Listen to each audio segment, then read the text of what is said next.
আপনারা গোপালগঞ্জে কোন হিন্দু পরিবার এর মধ্যে আগুনে পড়ে মরেছে, কেউ পুড়িয়ে মেরেছে? এত বড় মিথ্যা, এত বড় অপপ্রচার। ভারত বলে গণতান্ত্রিক দেশ, বিজেপির কোন কোন নেতা পেয়েছেন শেখ হাসিনার পাচার করা 28 লক্ষ কোটি টাকার ভাগ? আপনাদের যদি অশুভ ইচ্ছা থাকে আমরাও তাহলে বলবো আমাদের যে নবাবের এলাকা বাংলা, বিহার, উড়িষ্যা, আমরা সেইটা দাবি করব। আপনারা আমাদের পতাকা আগরতলা সহকারী হাই কমিশনের গেট ভেঙে সেটাকে টেনে নামিয়ে ছিঁড়েছেন। এটা তো প্রচন্ড আঘাত, করোনার আঘাতের চাইতে বড় আঘাত দিয়েছেন আপনারা ভারতের সাম্প্রদায়িক শাসক গোষ্ঠী। আমরা কি এটা ভুলে যাব? আমরা কেউ হিন্দু, মুসলমান, বৌদ্ধ, খ্রিস্টান, এই যে বৌদ্ধ সম্প্রদায়ের অপু এখানে দাঁড়ানো আছে, দেখুন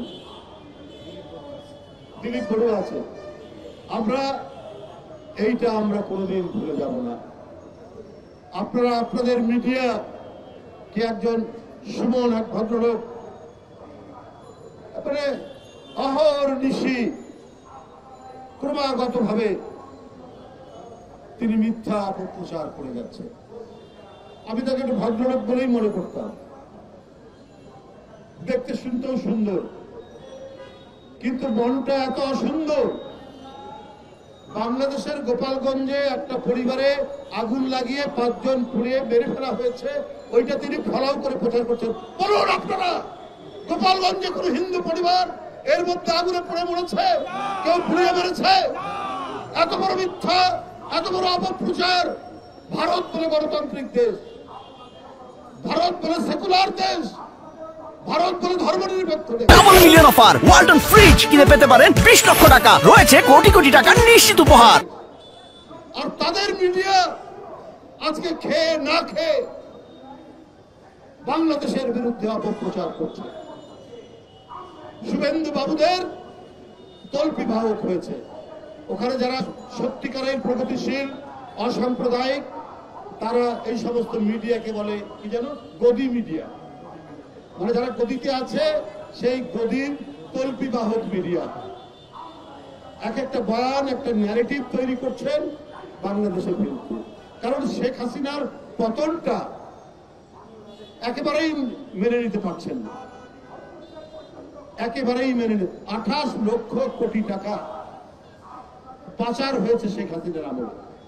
একটা হিসাবে দেখেছিলাম যে 18 লক্ষ কোটি টাকা, আর পাচার হয়েছে, ঋণ পেয়েছে 18 লক্ষ কোটি টাকা, আর পাচার হয়েছে 17,60,000 কোটি টাকা। কিন্তু শ্বেতপত্র যেটা প্রকাশ হয়েছে সেখানে পাচার হয়েছে 28 লক্ষ কোটি টাকা।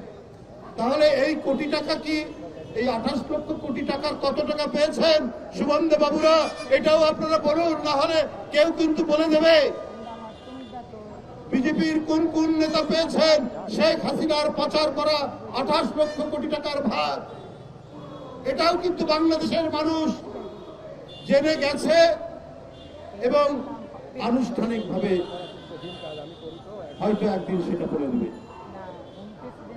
আমরা এত আন্দোলন সংগ্রাম, এত ত্যাগ, শিশু থেকে শুরু করে তরুণরা অকাতরে জীবন দিল, তাদের রক্তাক্ত লাশ পড়ে থাকলো, গোটা বিশ্ব কেঁদে উঠেছে, গোটা বিশ্বের মানুষের চোখ দিয়ে কান্না ঝরেছে।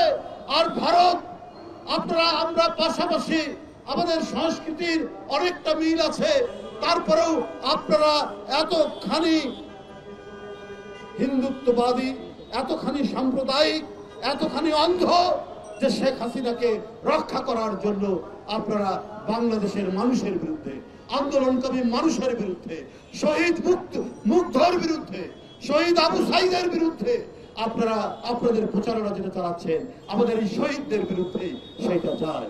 গণতন্ত্রের জন্য আমাদের মহান আত্মত্যাগ, সেই মহান আত্মত্যাগকে আপনারা ভুলণ্ঠিত করার চেষ্টা করছেন, তাতে কোনো লাভ হবে না।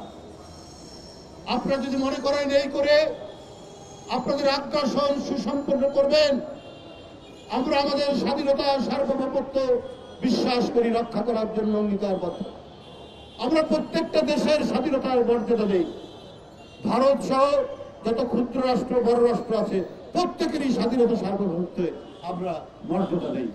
কিন্তু ভারতের শাসক গোষ্ঠী যদি মনে করে যে না, আমি সম্প্রসারণ চালিয়ে আমরা বাংলাদেশ, নেপাল, ভুটান এবং অন্যান্য আশেপাশের দেশ আমরা কবজা করে নেব, এইটা কিন্তু আপনারা মানে বোকার স্বর্গে বাস করছেন।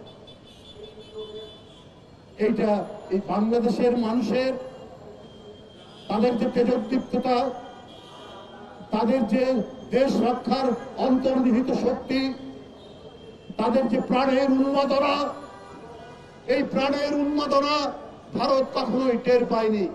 আপনাদের যদি অশুভ ইচ্ছা থাকে আমরাও তাহলে বলবো, আমাদের যে নবাবের এলাকা বাংলা, বিহার, উড়িষ্যা, আমরা সেইটা দাবি করব। যদি আপনারা এই রকম ভাবে একের পর এক বাংলাদেশের বিরুদ্ধে আগ্রাসী ভূমিকা পালন করেন। শুভেন্দু বাবুরা, উনি শুনেছি এর আগে নাকি অন্য দল করতেন, প্রায় দল বদল করেন। নীতি ছুট, দল ছুট লোক, আদর্শ ছুট লোক, এদের যে কোনো আদর্শ থাকে না, সেটা ওই শুভেন্দু বাবুর বক্তব্যের মধ্যে দিয়ে আমরা পাই, যেটা ইউটিউবে আমরা দেখি।